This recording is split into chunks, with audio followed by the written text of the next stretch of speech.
All right, let's talk about an issue we've talked about a great deal on this show, which is stop and frisk. In New York City Council, they moved closer to approving two bills here that would add some new checks when it comes to the NYPD's program. Now, one of the bills, it would create the position of Inspector General. It's an independent office that would essentially police the police, particularly when we're talking about stop and frisk. The other would make it easier for people to sue the department if they're stopped in the streets in an act of racial profiling. Both bills, they've been bottled up in committee. Today's vote, it'll bring them to the full council for a full vote, I should say, and the council speaker and mayoral candidate Christine Quinn, she supported both moves.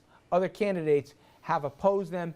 Dominic took no time today for both the mayor and the police commissioner to come out against this, saying this is terrible, short-sighted, etc. First off, you think it passes through the council? Strong possibility, yes. And if it does, I know Veto from Bloomberg. Veto from Bloomberg. Goes back to the council for override. Becomes law. Ms. Quinn is running for mayor. You know, it is what it is. De facto, without even the verdict from the trial, doesn't this has basically a chilling effect on the program?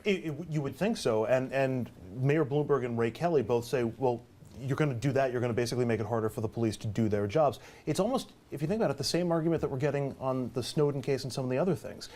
We want safety, we want the police to be able to do their jobs, but not to the point where it's unchecked, where people are penalized as a result of it. So the question is, do you want results, or do you want your rights to be protected in the process?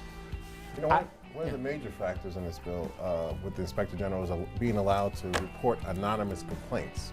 So anything can happen, and they're stuck.